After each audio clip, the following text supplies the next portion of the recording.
Dando sequência ao nosso segundo Fórum Internacional de Treinadores, vamos para a nossa terceira mesa, com o tema Modalidade do Futebol e a Transição para o Campo. Gostaríamos de convidar o mediador Marcelo Mariano, por favor.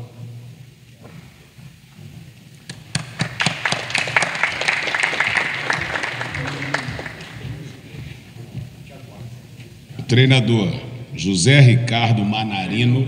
José Ricardo hoje teve... Isso, então o treinador Mário Jorge, campeão sub-20 pelo Flamengo.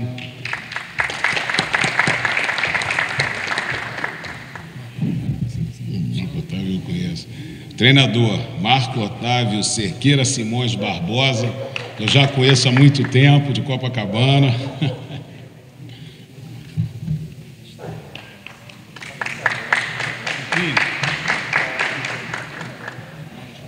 E o treinador Maurício Bezerra de Menezes.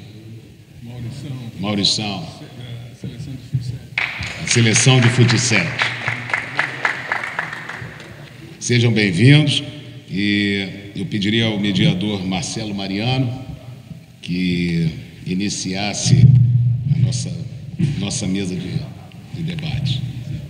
Sejam bem-vindos.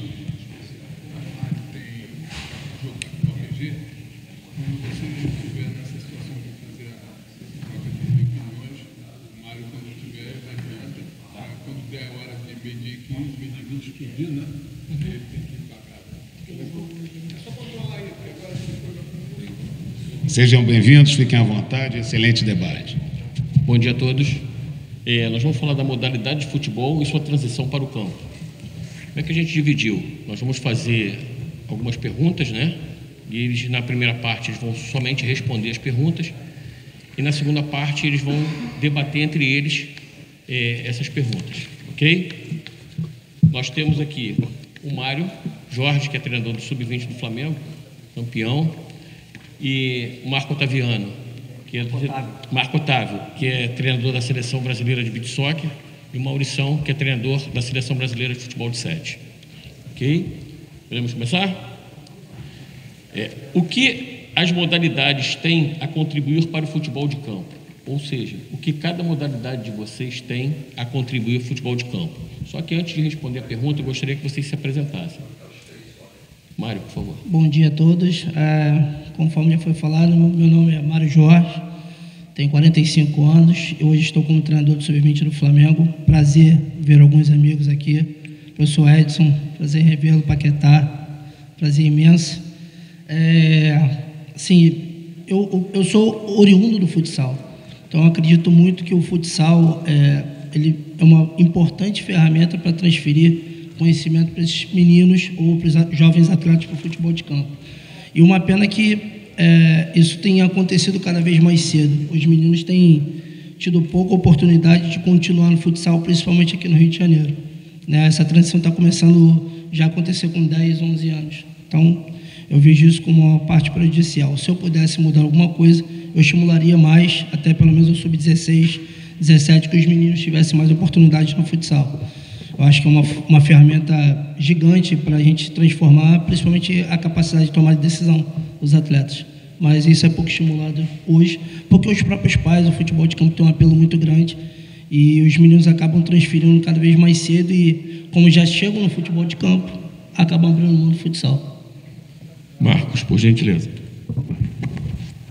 Bom dia a todos, amigos, uma honra estar aqui. Obrigado, Fernandão, participar dessa mesa aí com renomados colegas, ver tantos amigos aqui presentes, depois vou tentar abraçá-los. Meu nome é Marco Otávio, atualmente eu sou treinador da Seleção Brasileira de Beach Soccer, tenho 16 anos, tem que dizer a idade mesmo, pessoal? Não, tá. 6.7 e formação em Educação Física, e eu acho que nós vamos ter aí um bate-papo, exatamente provocando exatamente tudo aquilo que a gente sempre pensou nessa transição, o quão importante foi para a formação de diversos jogadores a sua atuação na areia, e vamos abordar também aspectos psicomotores, aspectos de valências físicas que serão conduzidos. O pessoal da preparação física utiliza bastante a areia como um mecanismo de desenvolvimento de força, potência, velocidade, e a gente vai, no decorrer do nosso papo aí, transcorrer esses assuntos. Maurição. Sou Maurição, do Futebol 7, oriundo também do futsal, né? Mário aí foi um dos meus percussores dentro da posição de fixo, Mariano como treinador. Eu entendo que o Futebol 7 está começando nesse ato para preencher, como algumas federações europeias já estão fazendo, mas eu acho que o mais interessante foi como o saudoso Ferretti, um dos mestres que eu tive no futsal, ele nos ensinou sempre a entender e respeitar o passado, né? Então temos verdadeiras lendas aqui. Então é dar esse segmento dentro dessa modalidade e tentar, dentro de fóruns como esse, colocar algumas pitadas do que o Futebol 7, da pelada que está saindo, para um jogo mais organizado, dentro de uma evolução e dentro de um padrão. Bom, vamos para a segunda pergunta, então. Como e quando vocês acham que essa transição deve ser feita para o campo? Então, conforme eu falei antes, eu acho que a gente poderia estender um pouco mais a vida dos meninos no futsal. Na época que eu ainda jogava, tentei jogar também, né? O primeiro ano da categoria não tinha um calendário tão rico como tem hoje no futebol de campo. São muitas competições. Se o calendário profissional é inchado para a base, então está absurdamente grande. E a gente não tem a mesma estrutura que o profissional. A gente viaja de ônibus até 750 quilômetros, enfim. Então tu tem que ir 2 dias antes, volta no dia depois, porque tu não pode viajar de madrugada, uma série de coisas. E os meninos perdem totalmente a condição de treinar também. Então, acredito muito que enxugar um pouco também o calendário da base, diminuir um pouco a quantidade de competições. Não são competições oficiais, então, aquelas que são oficiais, mando CBF, federação, a gente tem que disputar, não vai ter jeito. Mas algumas competições que os clubes acabam entrando, eu acho que poderiam diminuir um pouco, entendeu? Acredito muito que a transição, ela poderia acontecer ali com 16 anos, mas ainda acho que alguns princípios, algumas coisas do futsal a gente vai arrastar para o resto da vida, principalmente quem é salonista. Acredito que o Zé deve ter alguma coisa até hoje no trabalho dele, assim como eu carrego comigo, e eu acho que seria mais ou menos nessa idade. O que a gente tem hoje de realidade é que o menino, quando está no futsal, do clube de bairro dele, que ele chega num clube que tem futebol de campo, que ele é obrigado a jogar futebol de campo nesse clube também, ele interrompe o futsal. Eu cheguei onde eu queria, que era o futebol de campo, agora eu vou continuar aqui. E na maioria das vezes os clubes não têm estrutura para desenvolver os meninos da forma como eles precisam. Enfim, imagina um menino de 10 anos, quantas vezes ele vai pegar na bola num jogo de 11 contra 11. No futsal ele vai pegar na bola muito mais vezes. Então, uma série de coisas influenciam nisso. E eu acho que o ponto-chave, que hoje acontece entre 10 e 11 anos, poderia chegar até os 16, 17. Marcos. Pois essa é uma pergunta que a gente veio já tentando discutir há algum tempo. A gente entende que quanto mais cedo você pisar na areia, você vai alavancar movimentos de coordenação, de psicomotricidade, de até trabalho para crianças que têm pé plano. Quer dizer, a gente vê o desenvolvimento motor, quando ele é aplicado na areia desde cedo, ele faz com que haja um elenco maior de desenvolvimento motor através da superfície regular. E isso a gente também pode transferir para algumas discussões, o quanto nós somos, vamos dizer, não vou dizer abençoado, mas o quanto o nosso futebol ele se desenvolveu muito através da técnica dos nossos jogadores, através do desenvolvimento em superfícies irregulares.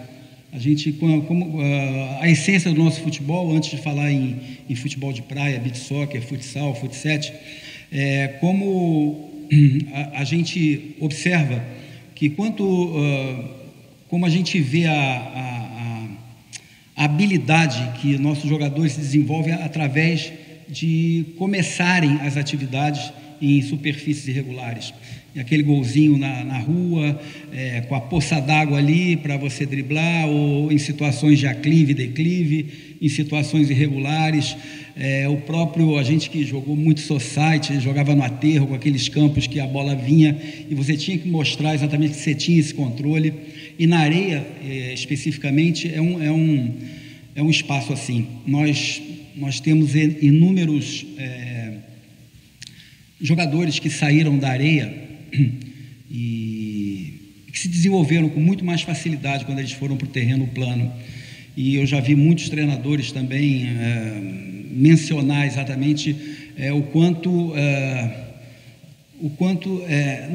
você não desenvolve tanto essas ações motoras a partir do momento que você tem um gramado, um tapetinho, né? Tão perfeito para jogar. Agora, no desenvolvimento das habilidades, eu acho que a areia é um campo especial no desenvolvimento físico e motor, e a gente cita aqui vários jogadores que a gente lembra que saíram da areia e se adaptaram com muita facilidade no campo. Os mais famosos a gente sabe Júnior, Edinho, mais recente Rodrigo Soto, o próprio Fernandão que jogou na areia. A gente tem assim um elenco assim de jogadores assim para a gente citar que foram assim referências jogando no futebol de 11. Maurício. As contribuições que eu acho que eu tenho que trazer para esse fórum são duas, provocativas, tá? Uma, que nós somos inundados hoje de outros profissionais, que nós temos que ser abertos a isso, porque também nós somos culpados em poucos artigos, poucos livros e fundamentos das nossas modalidades. Eu, apesar de novo, fui o primeiro escritor do Futebol 7 Evolução, o primeiro livro da modalidade no mundo. Temos que ter isso para esse nosso desenvolvimento. Eu coloquei 3 fatores, né? O primeiro, que é o curto prazo, médio prazo e longo prazo. O curto prazo, nós temos aí jogadores que podem servir ao campo. O Chayenne, do Botafogo, do Cruzeiro, acabou de ser da seleção brasileira de futebol 7. O Vitor Bolt, que está na China. Jogadores como o Vitor Rangel, que jogou pelo Grêmio Madureira, foi campeão mundial de futebol 7. Esse é o curtinho prazo.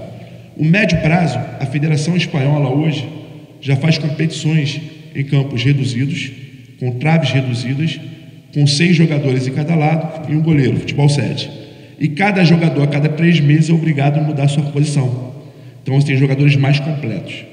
E o longo prazo, eu acho que é o legado que eu quero deixar dentro da minha modalidade, e uma provocação ao futebol de campo, porque nós fomos inventores, praticamente, né, de tudo que acontece hoje no futebol de campo, e muito bem copiados pelos nossos irmãos afora.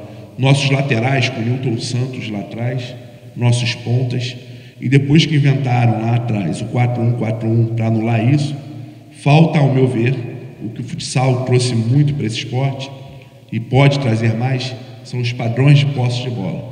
Movimento combinado entre 10 e 11 atletas, às vezes por ser 90 minutos é complicado.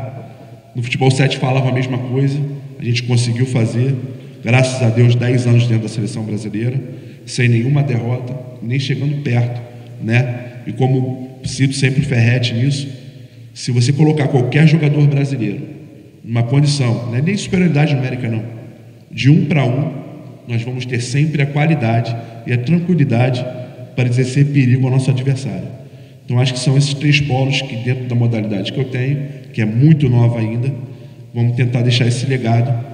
E dentro dos artigos, hoje eu estou tentando fazer um novo livro para justamente ter essa formação de sub-9, sub-11 dentro do futsal, com peculiaridades dentro do beach soccer, o sub-13, sub-15 passando do futebol 7 e aí sim indo para o campo, um jogador mais preparado do que já foi falado aqui, taticamente individual, para poder facilitar os nossos treinadores, né? Então chegar o jogador preparado, não só tecnicamente em termos de fundamento, que nós estamos muito escassos disso, mas principalmente taticamente. Vamos lá. Agora nós vamos passar para a parte do debate, tá? E vocês podem conversar entre vocês à vontade. Vocês, o Marcos até já tocou nesse assunto, né? Vocês acham que o espaço reduzido, como nas modalidades que atuam, ajuda a melhorar a parte motora, o domínio, a transição, entre outros? Pode ir, Marcos. Você primeiro? Vai, Marcos. Com certeza sou mais novo, né, Maurício? Não. Então, assim, eu acredito que o espaço reduzido realmente ajude nessa situação. Acredito muito na condição desse desenvolvimento das táticas, principalmente na questão da tática individual, quando o Maurício falou. de ser muito desenvolvido nesses espaços, dessa capacidade de duelos individuais com e sem a bola. E vejo muito esse processo do futsal. A gente não tem tanta coligação com o beach soccer. Para mim é uma situação que eu ainda não vi nenhum atleta chegando, mas do futsal a gente já tem isso, Maurício. Competições aqui com baliza, com bola e com um espaço reduzido também, aqui acontecendo no Rio de Janeiro. Para esses meninos, se eu não me engano, até o sub-11, isso já acontece. Só não temos essa particularidade da troca de posição. Eu acho que é muito mais uma coisa intuitiva do treinador, que está dominando essa situação, de repente entender que um menino que começou como zagueiro, ele pode passar para ser um meio-campo, um lateral direito, um meia mais avançado pelo lado direito, enfim. Mas aí é coisa muito particular do treinador, não tem uma coisa enraizada, é uma coisa proposital, entendeu? Uma coisa do clube, uma coisa do treinador para aquela categoria. Mas eu acredito muito que facilita o treino reduzido dos meninos nessa categoria, a transição para que eles cheguem no campo com essas táticas individuais e até um pouco de tática coletiva sendo transferida. Eu acredito muito nisso. Bom, verdade. A gente fala em futebol de praia, né, Márcio? A gente é futebol de praia raiz. A gente jogava 11 contra 11. Quer dizer, desde molequinho mesmo. A gente ia para a praia com a bolinha debaixo do braço, tinha a trave grande, a gente ficava chutando, fazia dupla de praia, onde a gente desenvolvia também a capacidade de chutar, agarrar e driblar na rebatida. E a partir de 1996, 97, inventaram essa modalidade chamada beach soccer, que nada mais é do que um futebol de praia em campo reduzido, é um futsal na areia, onde a diferença está na dimensão do gol. É uma reflexão que eu trago também aos amigos que militam no futsal, se também não acham que o tamanho do gol do futsal ficou muito pequeno.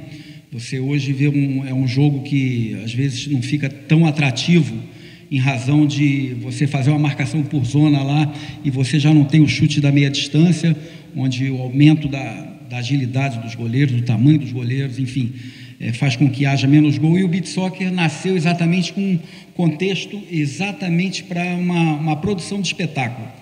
Hoje o beach soccer, a partir de 2005, ele tem o selo FIFA.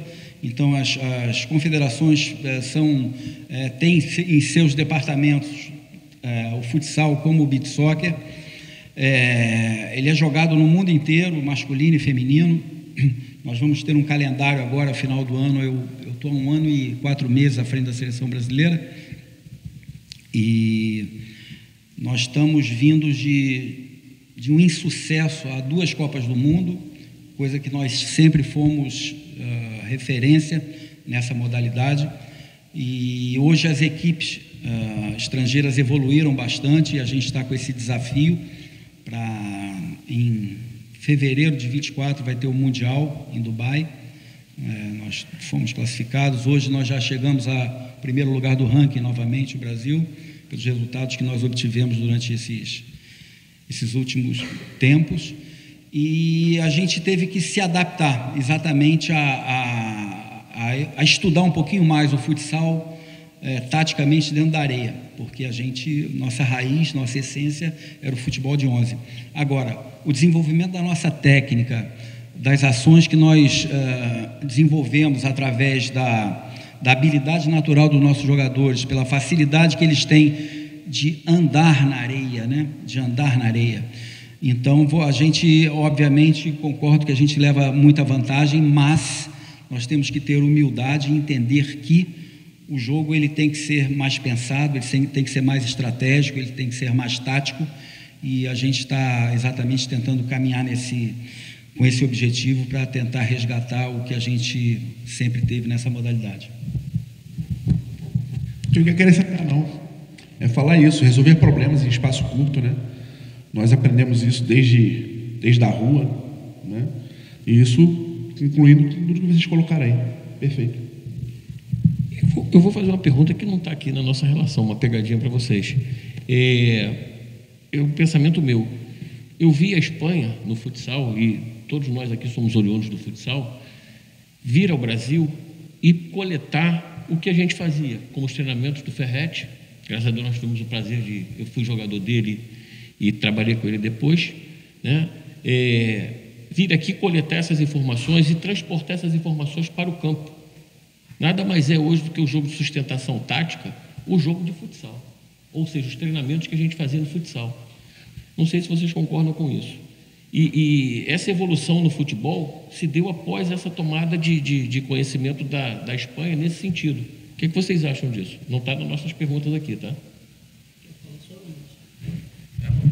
É uma situação que eu vejo, como eu disse, como o nosso futuro, mas tem que ser um futuro bem rápido, bem recente. Como esse exemplo do Mariano foi perfeito.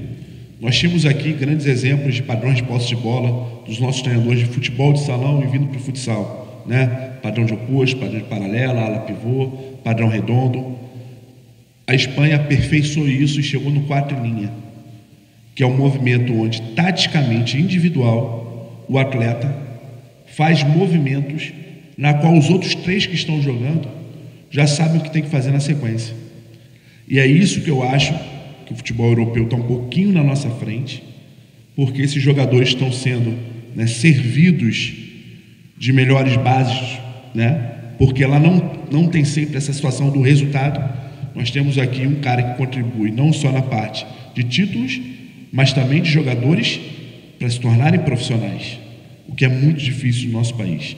Então, eu acho que essa situação dos europeus, entre aspas, copiando, nós temos que ter o nosso antídoto, né? Nós sempre fomos criativos, se fala muito dos treinadores atuais, mas até hoje nunca vi um treinador tão atual como foi o Zagallo.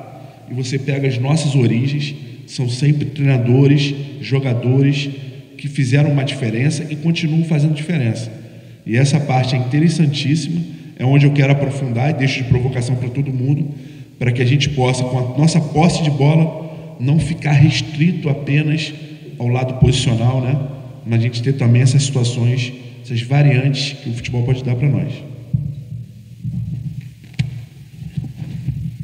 Bom, eu entendo assim, eu fiquei 19 anos trabalhando fora do Brasil, com futebol e com beach soccer. Nos últimos 8 anos eu estive morando no Irã. Primeiro fiquei numa equipe de futebol, chamada Shirin Faraz, na cidade de Corfacã, não. Meu Deus do céu, só sai coisa de arte. Mas daqui a pouco eu lembro. Kermanshah. Pronto, saiu, Kermanshah. Foram experiências muito interessantes e eu cheguei quando eu fui chamado para desenvolver o beach soccer no Irã, o presidente chegou para mim: Marco Otávio, o que você precisa? Eu falei: eu preciso de uma liga nacional, eu quero dividir, o Irã é grande, é um país grande, eu quero dividir o país em 4 e desenvolver ligas nessas regiões e a gente fazer uma grande final. E nisso a gente sempre treinou com a estrutura que a gente tinha na academia de futebol. O futsal estava lá presente, uma estrutura fantástica que tinha, e a gente viu o desenvolvimento, tanto no futebol de praia e no futsal do Irã. Jamais iríamos imaginar que o Brasil iria perder para o Irã, tanto no futebol de praia como no futsal. Isso é produto de trabalho, de estudos, de desenvolvimento. Eu acho que a gente tem que, hoje em dia, entender que as escolas, mesmo as escolas asiáticas, que estão com muitos jogadores lá fora, com treinadores espetaculares lá fora, fazem com que, com todo respeito, a gente agora, fomos ver, com todo respeito, perdemos para Marrocos na categoria de cima e perdemos embaixo. Como é que a gente vai imaginar isso e achar que isso é uma coisa normal, né? Não é, a gente tem que abrir o olho e ver o que se está fazendo lá fora, como esses países estão se desenvolvendo e crescendo lá fora. Então é muito importante nós, como treinadores que estudamos e a gente pensa o quanto é importante o futebol brasileiro ser referência, né, ser predominante em certas situações. A gente está chegando num momento que a gente tem que ter humildade para saber que a gente tem que desenvolver um pouco mais, trocando ideias. Eu quero agora levantar aqui para vocês também não é uma crítica, mas é uma reflexão. Eu vejo muito dentro dos padrões, assim, cada treinador tem a sua cartilha, cada treinador tem o seu livrinho, mas eu acho que a gente às vezes perde tempo demais. Eu acho para o desenvolvimento do nosso atleta a nível de excelência, em excessos de jogos reduzidos, porque eu acho que quando o jogador chega ali, não é que você não vai desenvolver o jogador, não sou contra o reduzido, mas às vezes você vê em muitos treinamentos aquilo tomando parte quase que 70% do contexto de um treinamento de uma equipe. Aí você olha a equipe rodando, você não vê uma jogada de bola parada, você vê a falta batendo na barreira toda hora. Quer dizer, depois eu vou levantar até uma outra coisa. Tem a coisa mais ridícula hoje no nosso futebol do que uma barreira que fica um jogador deitado ali embaixo, sabe? São coisas que eu acho que a gente tem que pensar melhor, sabe? Na prova, eu estava vendo aqui na mesa anterior, eu quase falei, meu Deus do céu, a essência, o nosso futebol está chato. O nosso futebol está chato. Está chato por quê? Por que o futebol hoje está chato? Nós amamos o futebol, mas nós ficamos 100 minutos na frente de uma televisão. Hoje a FIFA pede 60 minutos de bola correndo. Cara, você vê três ações assim, quase gol. Aí você vai, toma um café, vai na cozinha, volta, tá a mesma coisa.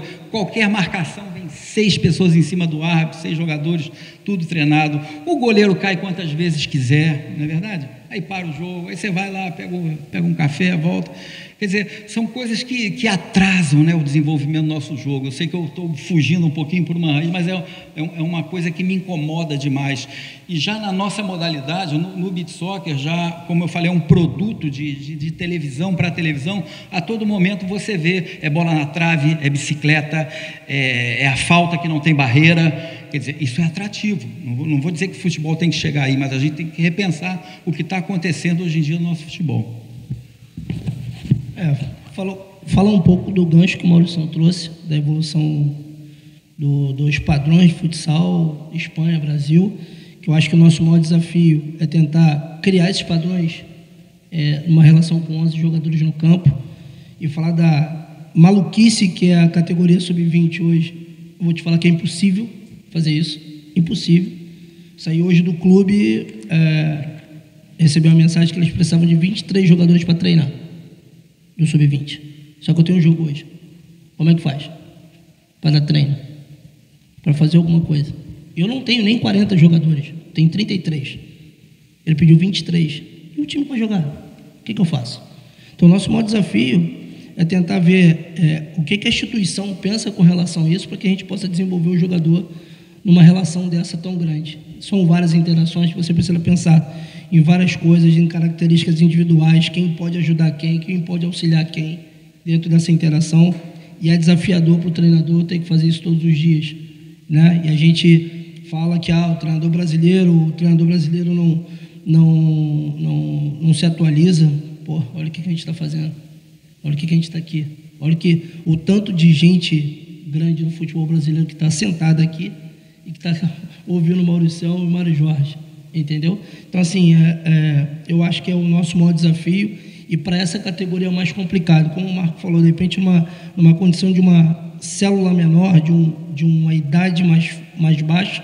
Aí eu vou trazer uma experiência internacional que a gente teve. A gente estava numa competição nos Emirados, e nessa competição estava o Hilal e o Atlético de Madrid, e num jantar lá conversando com eles, até o Sub-16 não tem nenhum nível de cobrança de resultado. Eles vão para a competição e todos têm que jogar, todos têm que participar. Então, eu vejo que, de repente, para esse momento, é importante ter esse tipo de comportamento, o que a gente não tem aqui. O que a gente vê é uma cobrança competitiva exagerada já com os meninos com 8 anos de idade. Eu vi um jogo Flamengo e Madureira na Gávea, sub-7, que eu falei assim, cara, meu filho nunca vai ser jogador de futsal, nunca vai ser jogador de futebol como eu tentei ser. Não vai, porque aquilo ali é uma loucura. Eu não consigo me imaginar naquele ambiente. Então, assim, a gente precisa achar um caminho para que a gente siga com o futebol brasileiro buscando esse desenvolvimento dos atletas, desenvolvimento dos profissionais, não só do treinador, dos profissionais ao redor. Se tem 3 cadeiras que, para mim, cresceram demais dentro desse processo. Uma foi o preparador físico, que hoje os caras são fantásticos, os analistas de desempenho, os treinadores de goleiro. Então, os caras cresceram demais ao ponto de dividir importância com o treinador numa comissão. Então, eu vejo muito isso. Eu acho que o caminho é esse, mas não vejo uma possibilidade muito grande hoje na minha realidade. E eu sei que é a realidade de muitos companheiros dessa categoria, entendeu? Não? Então, a gente achar o meio do caminho e tentar voltar a buscar a nossa essência. Não tentar replicar nada dos outros. Acho buscar a característica do futebol brasileiro, buscar aquilo que a gente tem de identidade, que a gente perdeu um pouco, que a gente ficou muito pelo resultado, e a gente tentar buscar essa dominância mundial que a gente sempre teve. Mário, isso você está no Flamengo, você imagina nos outros clubes que não tem, né? Não vamos nem comentar. Vamos lá. O que vocês acham do aumento de atletas estrangeiros nos clubes? Quem vai primeiro? Está acontecendo na base já também, né? Já tive paraguai, colombiano, até nigeriano agora tem no meu time. Deve ter meia idade, mas está tudo bem. Mas, assim, eu acho que não tem necessidade disso na base, né? Eu não vejo necessidade, porque a gente tem muita matéria-prima aqui, mas acaba que a escassez desse processo todo que é oriundo da base, dessa renovação, que ela é meio escassa, acaba fazendo com que os clubes busquem o mercado internacional. Assim como o mercado internacional vem aqui... Me perdoa te cortar, eu não entendi. Você falou que na base é escasso? Não, o escasso da renovação. A chegada desse menino não profissional do clube, por exemplo, o França não fez... Pegou o exemplo do Matheus França como do Matheus Gonçalves. Os meninos não fizeram nenhuma temporada completa no profissional de saída do clube. Então, assim, os meninos estão saindo cada vez mais cedo, e a gente embaixo não tem jogadores à altura para poder colocar no lugar. Então o clube se vê refém, não tem ninguém para puxar para o lugar. Por exemplo, a gente lá, saiu o França, saiu o Matheus Gonçalves, a gente tem o Lohan agora. Mas depois do Lohan, só vai vir outro lá em 2009. E o Lohan em 2006. Então eu tenho um gap de 3 anos. Se eu chego com o Lohan no profissional e vendo ele... Está se maturando muito cedo. É, né? Muito cedo, entendeu? Quer dizer, nem maturou, né? Com 16 anos, o menino foi o jogador mais jovem a fazer um gol com a camisa do Flamengo. Entendeu? Então, assim, estou pegando o meu caso, mas esse é o caso do Santos, do Atlético Paranaense, de outros clubes que são formadores no país.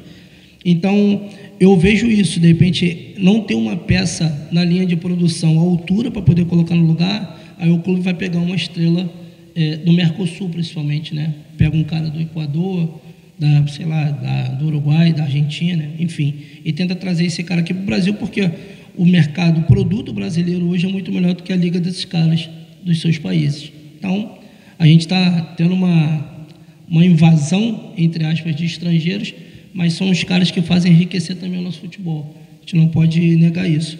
Mas eu ainda acredito que se a gente tivesse uma linha de sucessão mais equilibrada nos clubes, a gente conseguiria colocar jogadores da base para o profissional. Você pegou as 2 perguntas que vão vir depois, mas vamos tocando aqui, depois você vai responder. Marcos, por favor. Pois é, eu vou rebater isso um pouquinho para a realidade que a gente vive na nossa modalidade, no beach soccer. Nós tivemos agora algumas competições a nível sul-americano e a classificatória para a Copa do Mundo, e o inverso também acontece demais. Por exemplo, eu tive 47 jogadores convocáveis que estão atuando no mercado europeu. Então, eu tive que formatar umas seleções para a classificatória da Copa do Mundo, para as ligas sul-americanas, graças a Deus o Brasil, nós vencemos, mas são 47 jogadores que estão jogando na Liga Russa, estão jogando na Liga Italiana, estão jogando na Liga de Israel, na Liga de Portugal, e isso faz com que enfraqueça. E, por outro lado, enfraquece para a gente, nós, enquanto treinador da Seleção Nacional, mas fortalece as equipes que estão observando como é que esses caras, como é que eles levantam a bola em 2 segundos, como eu exijo, como é que eles fazem um drible, como é que eles dão um passe quando a bola está enterrada na areia. Tudo isso tem uma ação técnica a se desenvolver. Eles demoraram muito para aprender, mas já aprenderam. Então, isso tudo atrapalha bastante a gente. Isso fazendo uma correlação para o nosso esporte. E não poderia deixar de daqui a pouco a gente entrar nesse tema, né? Nós fizemos cursos aí, a honra de empaquetar com o Márcio, e nós ficamos 2 anos, mais de 2 anos estudando, e o tema central foi ao contrário, foi o que está acontecendo a nível de aporte de treinador estrangeiro no nosso mercado. Eu sou um treinador que eu não tenho um nome assim no futebol, como vários aqui de vocês têm, mas eu tinha mercado. Eu mandava o meu currículo para fora, para Costa Rica, para Emirados Árabes, Bahrein, Vietnã, todos esses países eu consegui trabalhar com futebol. Mas hoje em dia, eu mando o meu currículo perde. Há coisa de alguns meses atrás, eu recebi um contato da Malásia, clube de 2ª divisão. Meu currículo eu não tenho nível assim para pleitear um cargo de uma 1ª divisão, como aqui vários de vocês. Mas eu fiquei numa entrevista quase que 1 hora com o presidente do clube, um sábado inteiro, tal, em inglês, falando, o que você joga, como é que você faz, como é que você ensina, beleza. Aí, quando chegou, na segunda-feira, o manager me ligou e falou, teu currículo não está legal não, o presidente gostou porque tem um italiano. Quer dizer, o currículo do italiano, ele não tinha nem, não é que eu fosse melhor do que ele, mas o meu currículo era muito mais potente, minha experiência internacional era muito maior, mas eu perdi na nacionalidade. Então, é uma questão de reflexão. Eu sei que muitos aqui trabalham e têm muito sucesso no exterior, mas a gente está assim, eu particularmente quero passar para vocês uma experiência minha, né? Eu tenho sentido muita dificuldade para nós brasileiros readentrarmos no mercado internacional. Hoje a gente tem aqui Série A com 20 clubes, talvez 11 treinadores estrangeiros. Nós temos a Série B, que muitos treinadores com capacitação A estão migrando para trabalhar numa 2ª divisão, que não é demérito nenhum. Temos a Série C, mas e cada vez está mais difícil para a gente. Então, é um momento que a gente até, se tiver tempo, né, dentro desse nosso papo aí, a gente entrar nesse âmbito para ver o que vocês acham, como é que a gente poderia tentar mudar o quadro, se será uma vitória do Brasil numa próxima Copa do Mundo, se houve uma influência do 7-1, quer dizer, alguma coisa está no ar assim que a gente tem que, pelo menos eu tenho que entender melhor isso. Vai, Maurício. Sobre esse assunto dos estrangeiros, principalmente na base, né? Eu confesso para vocês que eu não tenho uma opinião embasada sobre isso, mas vou pegar só o que o Zé Ricardo havia falado conosco, que muitos clubes que investem na categoria sub-11, sub-13, sub-15 vão parar de investir, porque se torna milhões esse investimento. A partir dos 15 anos vão começar a garimpar na América do Sul, e dali, como não tem mais limite para garotos, né, estrangeiros, que é a ideia da CBF, aí esses clubes, empresas e tal, tentariam tomar uma boa fatia do mercado, né? Então, para ele, teria que ser uma coisa bem paulatina. Acho que também seria ideal para nós, já que produzimos tanto. Talvez não com essa velocidade que hoje está se exigindo, né? Mas de uma forma também que não se abra totalmente. Vamos lá, o Mário já entrou na pergunta, né? Tendo cada vez mais saída de jogadores novos para o exterior, o que vocês acham disso, com essa saída precoce desses jogadores? Eu acho que a gente precisa entender o que é o nosso mercado, né? O que o nosso clube quer, o que o nosso país é. Nosso país é importador, a gente não tem como competir financeiramente com o mercado europeu, né? Principalmente as principais ligas, lá 5 maiores ligas. E agora ainda tem o mundo árabe, né, que vem mais forte que os caras da Europa. Então, assim, é difícil, a concorrência é desleal, porque financeiramente é muito atrativo para todo mundo, para o atleta, para o clube, para o staff do atleta, principalmente. Mas os clubes que têm saúde financeira vão conseguir, de repente, postergar essa saída dos atletas, vão conseguir segurar um pouco mais os atletas e buscar valorização cada vez maior. Mas quando bate uma situação de que o clube já está ali com a corda no pescoço, vamos botar assim, e vem uma proposta, o cara tem que fazer, infelizmente, porque ele precisa resolver os problemas internos também. Então, assim, eu vejo que a gente tem um investimento na base muito grande justamente para isso, porque é um investimento muito baixo para um retorno que pode ser gigantesco, né?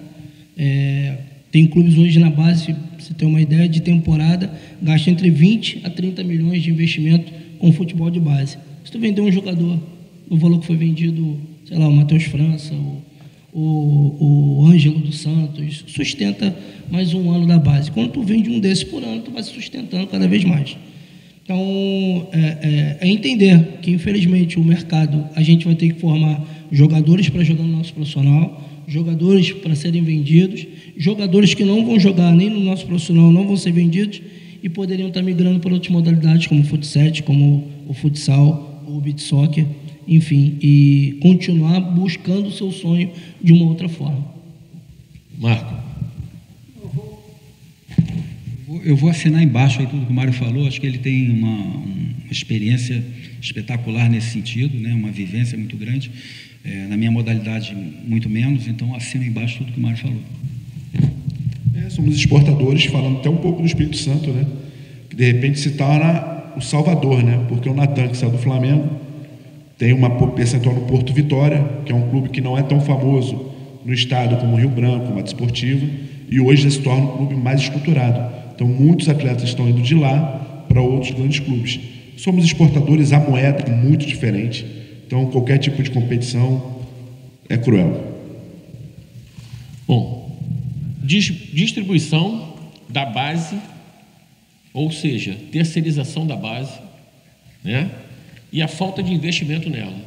Hoje, o que acontece? A base hoje é terceirizada, do sub-8 ao sub-20. E elas não são mais dos clubes, são cobrados valores de mensalidade para esses atletas jogarem. Na maioria, pelo menos aqui no Rio de Janeiro, acho que 70%, 80% é feito dessa forma. O que vocês pensam sobre isso? Mais uma vez a questão econômica, né? São pessoas que vão dar o suporte financeiro para o clube naquele momento, senão os caras deveriam encerrar as atividades na base, tirar a oportunidade de muitos meninos de estar se desenvolvendo ali, de buscar espaços melhores, né? É uma solução aqui no Rio, se eu não me engano, além dos 4, só Madureira, Volta Redonda e Nova Iguaçu. O restante, uma categoria ou um módulo é terceirizado, módulo sub-11 até o sub-14, aí 15 até o 17 e o 20. Tem essas fatias e, para mim, o que é pior, em algum momento essas empresas não têm nenhum tipo de link. Então, o menino acaba no 14, a situação dele não tem link com o 15. Então, ele precisa passar por todo um processo de avaliação de novo e assim sucessivamente até chegar ao sub-20. Então, eu vejo, infelizmente, como é o desporto da massa, o problema que vive o país, como o Ricardo falou aqui antes, o Gonzalez, é um problema muito mais abrangente, né? Eu acho que deveria ter um suporte maior, principalmente do governo, mas não é isso que existe, né? Não é isso que a gente tem de palpável. Então, eu vejo muita dificuldade para o cenário, para daqui a 10 anos, vai ficar cada vez pior. Mas não interfere direto na formação? Não e aí tenho você dúvida. acaba não tendo atleta, como o Marcos colocou bem, né? Sim, Você sim. acaba não tendo O que acontece hoje? Então, a gente voltar lá no começo, a gente fala de uma transição cada vez mais jovem dos atletas do futsal, que também tem isso, o futsal dos clubes de bairro, vários clubes de bairro fechando as portas, Sargento de Cascadura fechou as portas, Vila Isabel fechou as portas, o Helênico está entregue às traças. Helênico, trabalhei 15 anos no futsal do Helênico, entregue, e esses meninos, o clube arrenda isso para alguma empresa que desfruta ali do futsal nesse momento e consegue emplacar meninos nos outros clubes. Eu acho que aí acaba enfraquecendo essa situação dos clubes de menor investimento, porque vai ter cada vez menos matéria-prima, porque eles estão migrando muito cedo. Quem é bom vai para o clube grande muito rápido. O processo de captação de atleta está muito agressivo. A gente brinca lá que os caras estão passando com a mulher grávida na rua, o nego já está dando cartão. É menino? Não, pô, então aqui é menina, pô, também já tem futebol feminino agora, vamos embora. E o nego está dando cartão no meio da rua. Então, eu acho que é uma coisa que é muito agressiva e que vai prejudicar o abastecimento dos jogadores. Antigamente, eu trabalhei como captador também, eu ia para uma Vila Olímpica e passava uma segunda-feira inteira lá, observando os jogadores da Baixada Fluminense, na Vila Olímpica de São João de Meriti. E era um processo que o clube queria que acontecesse só com jogadores da Baixada Fluminense. O cara vem de, sei lá, de Volta Redonda. Não.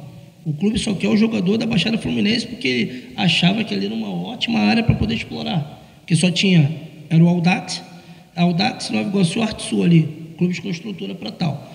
Só que o Audax tinha um diferencial com relação aos demais os benefícios que dava para os atletas.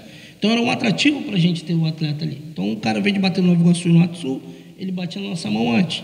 Só que isso só acontecia depois dos 14 anos. A gente não tinha um projeto para baixo. Aí a gente começou um projeto com o Sub-13 e a gente pegou meninos do futsal que não tinham vínculo com o futebol de campo. Então, assim, foi uma estratégia isolada ali do clube.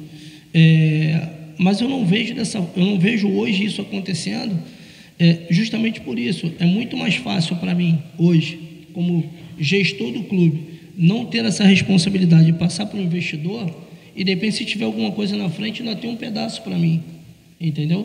Então, eu vejo um caminho bem distante para que a gente volte a ter um Madureira muito forte, um América muito forte. Né? Igual, o último ano que eu fiz de futebol foi em 1996. Jogar contra o Madureira era difícil, jogar contra o América era difícil, contra o Bangu era terrível, jogar 1h da tarde, Moça Bonita era... né? Então, assim, eram times que eram muito fortes, mas que ainda tinham a raiz do clube, né? São meninos ali dentro do clube. Então, essa terceirização, e quando não tem um link ali, não tem uma pessoa ligando um módulo no outro, então essa terceirização, ela não é do sub-11 até o sub-20 da mesma empresa, eu vejo como um processo que pode se quebrar no meio do caminho. Desculpa, eu vou fazer mais uma pergunta. Está gravando para responder, mano? Mas você não acha que é uma falha do clube? Porque, por exemplo, quando eu estava no Bangu, eu falei para o presidente, tem que ter alguém para fazer esse link. Sim. E o clube mesmo não se interessa em botar ninguém. Marcelo... do Bangu, né? Não, tudo certo. O que eu acho que a gente é carente hoje no Brasil, aí é uma opinião do Mário, pelo amor de Deus, não estou querendo levantar, é de um diretor esportivo. Um diretor esportivo e que ele seja um funcionário do clube. Ele não pode ser um cara da política, ele não pode ser um cara amigo entendeu? De um diretor, não pode. Ele tem que ser um cara contratado do clube para tomar conta disso. Para, de repente, não ter essa condição que a gente está tendo de um cara chega no clube, você dá a chave do clube para ele, resolve o problema para mim. E o cara desmonta tudo aquilo que você construiu em 10 anos. Né? Então, para mim, a gente é carente dessa pessoa no futebol brasileiro.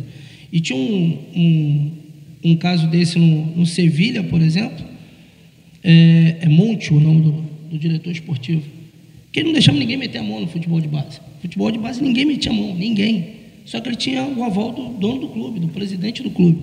Então, eu acho que a gente é carente desse diretor para que esse cara faça esse link, se tiver esse fracionamento da base, vamos dizer assim, para que ele faça esse link, ele consiga avaliar os atletas e falar assim, esses atletas aqui têm condição de continuar, esses aqui eu preciso abrir mão, ou esses aqui eu vou projetar para o meu profissional, mesmo tendo essa fatia de pizza, que é o futebol de base, entendeu? Marcos, por favor. Pois eu fiquei lembrando muito que o professor Mário falou ali no comecinho, né, do futsal, ele vendo aquela categoria sub-7, o couro comendo, todos os aspectos educacionais relegados a segundo plano, e a gente sabe que o futebol ele é um elemento de ascensão social, e isso, a promoção vem dos pais, de pensar que dali vai sair um futuro craque. Agora, rebatendo aqui para a nossa modalidade aqui, o beach soccer, a gente viu durante muitos anos, quando a gente começou lá atrás, né, com aquele projeto que jogava Júnior, Edinho, Cláudio Adão e tal, e a gente tinha 19 inserções na Globo, era muito forte. Em 2003 eu fui treinar a Inter de Limeira, Campeonato Paulista, o rótulo, quer dizer, eu podia ganhar o jogo lá, que não fala, aquele treinador da praia lá, aquele cabeludo da praia e tal. Quer dizer, então, a gente sofreu muito tempo isso. Hoje a gente vê que o reflexo que a gente hoje está tentando resgatar na nossa modalidade, que é exatamente a mídia que pode promover isso para a gente. Nós temos hoje ídolos que a gente está tentando formatar, um Mauricinho, um Catarino, são jogadores que hoje você vê nas escolinhas que a gente tem em toda a praia de Copacabana, e hoje ela está se promovendo por todo o Brasil, principalmente Norte e Nordeste. Como eu falei, eu tive dificuldade para esse ano convocar meus jogadores que estavam todos atuando fora do Brasil, buscando o quê? Buscando euro, porque a realidade do beach soccer não é a mesma realidade do futebol. Quer dizer, o pessoal vai buscar, ainda mais, não é tanto dinheiro, mas é uma moeda internacional, 1 para 6, né? Então eles vão lá fora buscar esse dinheiro, tanto em Portugal quanto na Rússia, e a gente fica com dificuldade. Mas hoje, todas as escolinhas, hoje tem um garoto, não sei se vocês acompanham, um garoto chamado Hulk, Edson Hulk, é um garoto lá de Galinhos, Rio Grande do Norte. Mas você vê hoje a prefeitura incentivando, ele tem apoio da prefeitura, tem salário da prefeitura, e tem as escolinhas, e todas essas crianças dessa região, elas já tentam, no futuro, obviamente, é claro que eles gostariam de se tornar um jogador, um Gabigol, um jogador de grande renome, mas o que é mais próximo dele é se tornar um Edson Hulk, que viaja o mundo todo com futebol de areia. Óbvio, nem se compara em termos financeiros o que ele vai captar durante a sua carreira, mas também é interessante a gente ver a proliferação das escolinhas visando com que a gente tenha uma fábrica de talentos a acontecer a todo momento. Maurício. Bom, agora vamos às considerações finais. Por favor, Marcos. Bom, dizer que gratidão de estar aqui com vocês. Obrigado, Fernandão, por estar aqui com os professores, aprender tanto com vocês aí, trocar essas ideias. Legal estar com amigos aqui assistindo a palestra e promovendo e fazendo com que nossa BTF seja cada vez mais forte, mais representativa para a nossa classe. Gratidão a todo o esforço que o Fernando e a equipe fazem. E a gente está aqui para arregaçar a manga, Fernandão, e estar com você sempre. Obrigado, meu amigo. Obrigado, professores. Uma honra. Valeu. Para mim é um prazer estar aqui, meu grande amigo Maurício, os parceiros que estão aqui de longa data. Agradecer o convite do Fernando. Estar aqui substituindo só José Ricardo Manarino não é fácil. Então, o Zé me pede o que ele pedir, só não pode pedir dinheiro porque eu não tenho. O que ele pede para mim é uma ordem. Então, obrigado pelo convite, pela oportunidade. Um prazer estar aqui falando para vocês, ter falado para vocês. E estou sempre à disposição, Fernando. Gratidão. Prazer imenso estar com todos. Fernando, um grande abnegado da nossa luta aí de treinadores, né? Que essa nossa entidade, com os grandes treinadores que nós temos, possa ter mais voz, né? E muito obrigado por todos aí. Sucesso nessa caminhada. Nós sabemos o quanto é difícil. Queria agradecer ao professor Fernando pelo empenho, dedicação e todo o trabalho que ele vem desempenhando à frente da BTF, né? Agradecer aos colegas que estão aqui e a presença de vocês. Bom dia a todos.